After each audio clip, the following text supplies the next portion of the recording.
फिर महाराज भेष बदलकर अपने राज्य का हालचाल खुद समझने के लिए घोड़े पे सवार निकल पड़े। वो भ्रमण कर रहे थे कि बीच में मैं आज काफी दूर आ गया, पर आसपास खेती के अलावा तो कुछ दिख भी नहीं रहा है। कोई सराय वराई होता तो अच्छा होता। बहुत भूख लग रहा है। ओह, लग रहा है वहाँ कोई किसान है, चलते उसके पास। फिर घोड़े को मोड़कर वो किसान के पास जा पहुँचे। उस वक्त किसान अपने भोजन की तैयारी कर रहा था और खाना परोस के खाने बैठा ही था। इतने में उसने, महाशय, आप कौन है? हमारे गांव में घोड़े पर आए हैं तो कोई राजकाज से आए हैं क्या? नहीं नहीं, मैं महाराज के यहाँ काम करता हूँ, पर मेरा नाम दीनदयाल है।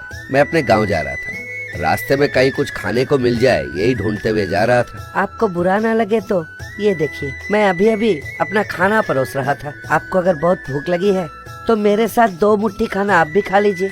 हाँ जरूर, आप अगर अपना खाना बांटना चाहते हैं तो मुझे कोई एतराज नहीं है, पर सोच रहा हूँ कि आपको कहीं खाना कम ना पड़े। ऐसी कोई बात नहीं है। मैं सोच रहा हूँ आपको हमारा खाना पसंद आए ना आए, जितनी मेरी कमाई है उस पे मैं कोई राज परिवार का खाना तो खा नहीं सकता। रूखी सूखी जो भी। आप ऐसे मत सोचिएगा, मुझे बहुत भूख लगा है, खाने को कुछ दे दीजिए।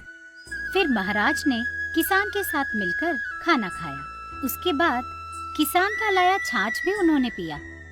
आहा, आपने बढ़िया स्वादिष्ट खाना खिलाया। इतना स्वादिष्ट खाना मैंने आज तक खाया नहीं था। इतने में वहाँ पर एक भिखारी आ पहुँचा। बाबा, मुझे बहुत भूख लगा है, थोड़े धान दे दोगे तो उबाल के अपने लिए खाना पका लूंगा। हाँ, आप ना यहीं पर रुको, मैं जाके थोड़े धान ले आता हूँ। बाबा, भगवान आपका भला करे। सुनिए, मुझे एक बात पूछनी थी। यहाँ पर तो धान का ढेर पड़ा है, आप इसी ढेर में से धान उठा के उसको दे सकते थे, पर उस वाली ढेर में से धान क्यों दिया? ये धान मेरे खेत मजूर को देने के हैं। वो धान का ढेर मेरे उगाए हुए धान के हैं, मेरे खेत मजूर को देने के बाद का हिस्सा है, इसलिए उस ढेर में से निकाल के दिया। अच्छा, तो ये धान पूरा आपका हिस्सा नहीं है, पर मजूर का हिस्सा ही मुझे ज्यादा दिख रहा है, आपका हिस्सा कम दिख रहा है। आप इतना कम लेते हो क्या? नहीं महाशय, मुझे पिछली बार उन्हें कुछ धान देना बाकी था। पुराना हिसाब है, नया पुराना मिला के एक साथ देना है। कल ही ढेर बनाकर बस्ते में भर रहे थे। ये उनको देकर बाकी का अपने घर ले जाने का मैं आज सोच रहा था। अच्छा, तो आपने अपने खून पसीने के पैदावार के हिस्से में से निकालकर उस भिखारी को धान दिया है। आप भले आदमी हैं, आपसे मुझे बहुत कुछ सीखने को मिला। आप एक कागज और स्याही ले आओगे, उस पर मैं आपको कुछ लिख के दूंगा। जब आपको जरूरत पड़े वो कागज लेकर राजधानी पहुंचकर मेरा नाम लीजिएगा, कोई भी मेरा घर पहुंचा देगा। मैं अब कागज और स्याही कहाँ से लाऊं महाशय? उनसे हमारा क्या काम? यहाँ टूटी फूटी मटकी और कोयला ही मिलेगा। आपके लिखने के लिए यहाँ कुछ है नहीं।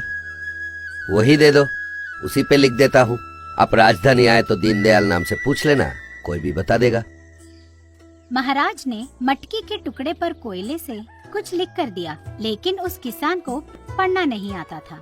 मटकी के टुकड़े को सावधानी से रखकर शाम को अपने साथ घर ले गया। जानकी, आज ना महाराज के यहाँ काम करने वाला एक आदमी हमारे खेत में आया था। उन्हें बहुत भूख लगी थी, मेरे साथ खाना खा लिया। जाते जाते इस मटकी के टुकड़े पर कुछ लिख के दिया। कहा कि अगर राजधानी में कुछ जरूरत पड़े जाके उनसे मिल ले। ऐसा क्या? तो वो राजधानी में क्या करते हैं? क्या करता है इतना बताया तो नहीं, पर लगता है वो राजधानी में काफी जाने माने व्यक्ति है। उन्होंने कहा कि किसी से भी पूछ लेना, पता बता देंगे। वैसे भी हमारा राजधानी में क्या काम बताओ? पता नहीं कब क्या काम पड़े। दीजिए, मैं इसे संभाल के रखती हूँ, कभी कोई जरूरत पड़ जाए तो काम आएगा। इसके बाद 2 साल बीत गए। अरे ये क्या हो रहा है हमारे साथ? पिछले साल पानी नहीं पड़ा, सोचा था इस साल पड़ेगा, पर इसका कोई इंगित नहीं मिल रहा। खेत मजूर को देने वाले पैसे भी दुगने हो गए। क्या करूं समझ में नहीं आ रहा है। कुछ तो करना पड़ेगा। कर्जे की बात छोड़ो, अगले 5 दिनों में हमारे पास सारा अनाज भी खत्म हो जाएगा। हमारे खाने के लिए एक दाना भी नहीं बचेगा। एक काम करेंगे, महाराज के यहाँ काम करने वाले दीनदयाल जी ने एक मटकी पर आपको कुछ लिख कर दिया था ना, वो लेकर एक बार उनसे मिल आइए ना। ऐसे ही मुंह उठा के चला जाऊं और हाथ कैसे फैलाऊं बताओ? पता नहीं उन्होंने लिखा क्या है। हमारी दुख भरी कहानी सुन के पता नहीं वो मन में हमारे बारे में क्या सोचेंगे। जाने दो, शहर जाऊं और वहाँ इज्जत न गवा बैठूं। अब जो होगा जैसे होगा देखा जाएगा। आप पहले उनसे जाकर मिलिए तो सही। खाने को दाना नहीं बच रहा है और आप इज्जत की सोच रहे हैं। बेचारा किसान बीवी की बातें टाल नहीं सका। जो होगा देखा जाएगा सोचकर राजधानी के लिए निकल पड़ा। शहर में उसका एक आदमी से मुलाकात हुआ। महाशय, यहाँ दीनदयाल जी महाराज के यहाँ काम करते हैं। उनका घर कहाँ पड़ेगा बता सकते हैं? क्या नाम बताया? दीनदयाल जी? उस नाम का एक ही आदमी रहते हैं इस शहर में। आप यहाँ से सीधे चले जाइए, वहाँ राजमहल पड़ेगा। वहाँ जो सैनिक तैनात है उससे पूछिए, वो बता देगा। फिर वो चल पड़ा और राजमहल आ पहुँचा। महाशय, यहाँ कोई दीनदयाल जी रहते हैं, क्या आप उनका पता बता सकते हैं?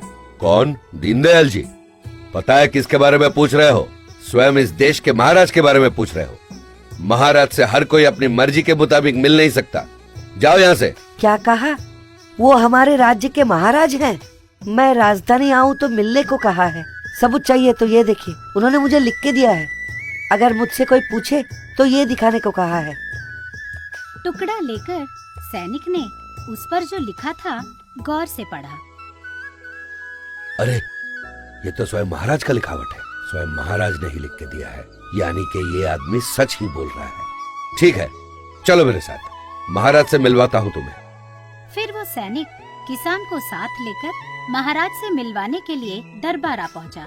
महाराज ने सैनिक से सारी बातें सुनी और बोले, अरे आप आइए, आप ही वो किसान है ना जिसने मुझे खाना खिलाया था। वैसे आपका नाम क्या है? राजधानी में क्या काम पड़ा? महाराज, मेरा नाम रामदीन है। मैं विश्वास नहीं कर पा रहा हूँ, आप स्वयं हमारे राजे हैं, पर उस दिन आप मेरे पास खाना मांगने क्यों आए थे?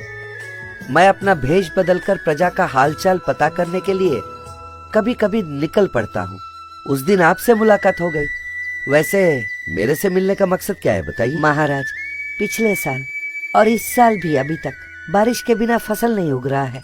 मेरी बीवी ने कहा शायद आप हमारी कोई मदद ही कर दो। आपसे मिलने को कहा तो मैं चला आया। हाँ हाँ, ठीक है, मैं आपका मदद जरूर करूंगा, लेकिन तुरंत नहीं। अब 2 दिन के बाद आइए, जरूर मदद करूंगा। महाराज से मुलाकात करके रामदीन शहर से अपने घर लौट आया। सुनिए जी, आप दीनदयाल जी से मिलाए? उन्होंने क्या कोई मदद किया? क्या कहा उन्होंने? अरे मेरी बात सुनोगी तो तुम दंग रह जाओगी। पता है उस दिन हमसे कौन मिलने आए थे? स्वयं महाराज थे। मुझे पहचाना भी, बड़ा आदर किया। क्या कह रहे हैं? वो राज्य के महाराज हैं? हमारे भाग्य खुल गए। फिर तो काफी बड़ी रकम उन्होंने आपको दान में दिया होगा। उन्होंने कहा है कि मदद करेंगे, पर 2 दिन बाद आने को कहा है। यानी कि हमें क्या क्या देना है ये निर्णय करने के लिए उन्होंने 2 दिनों का समय मांगा होगा। 2 दिन है ना, यूं ही बीत जाएंगे। उसके बाद हमारे सारे कष्ट दूर हो जाएंगे। इधर फिर से महाराज फिर से भेष बदलकर एक गरीब आदमी के वेशभूषा में चलते हुए निकल पड़े और एक गांव पहुंचे।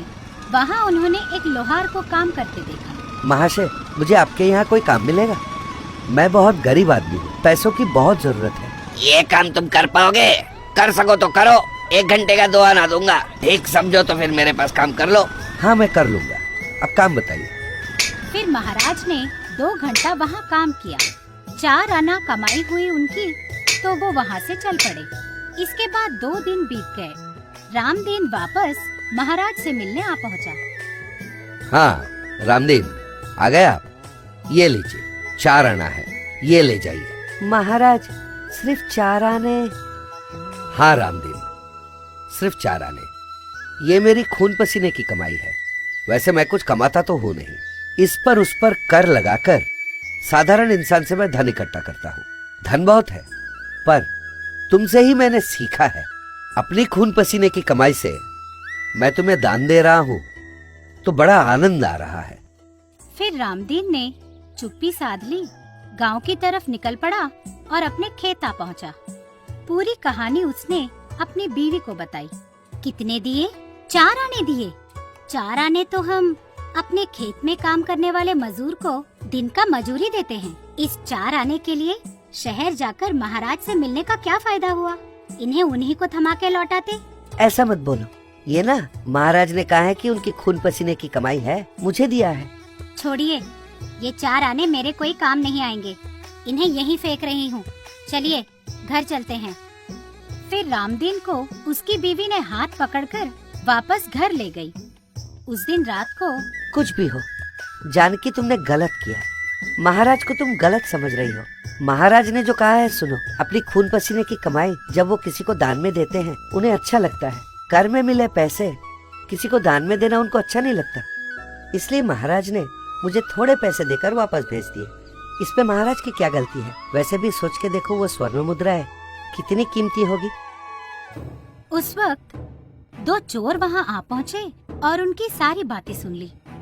महाराज ने दान दिया है तो वो अनमोल होगा, मैं मानती हूँ, पर आपने जो उनकी मदद की, जितना भी दे कम है। और कितना देंगे वो? मुझे क्या आधा राज्य लिख के देंगे वो?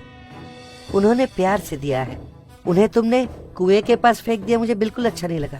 वैसे भी हमने पैसे फेंक दिए, किसी ने देखा तो नहीं, कल जाकर ले आएंगे। ये सुनकर दोनों चोर उनके घर से थोड़ी दूर आकर,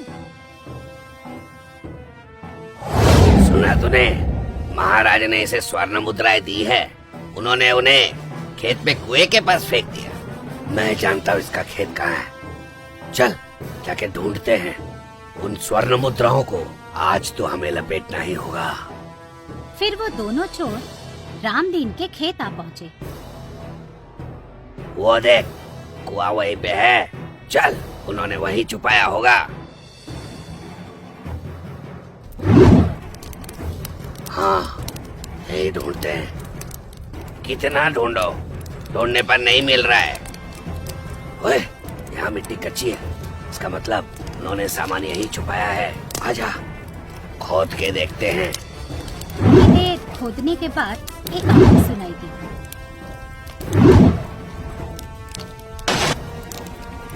सुन, कुछ सख्त सा लग रहा है। देख, एक मटका दिख रहा है, उसे बाहर निकालते हैं। उस मटके को बाहर निकालकर उसके ढक्कन को थोड़ा खोलते ही उसमें से एक सांप बाहर आया और उन्हें डसना चाहा। तुरंत उन्होंने उस मटके के ढक्कन को वापस लगा दिया। सुन, उन्हें पता चल गया था कि हम चोरी करने आए हैं और हमें भटकाने के लिए यहाँ सांप भर के मटके को गाड़ दिया और हमें यहाँ भिजवा दिया। हाँ, इन सांपों से हमें कटवा कर मार डालने का साजिश रचा है उन्होंने। अब हम इन सांपों को उन्हीं के घर में डाल देंगे, फिर उनका सांप उन्हीं को काटेगा। चल।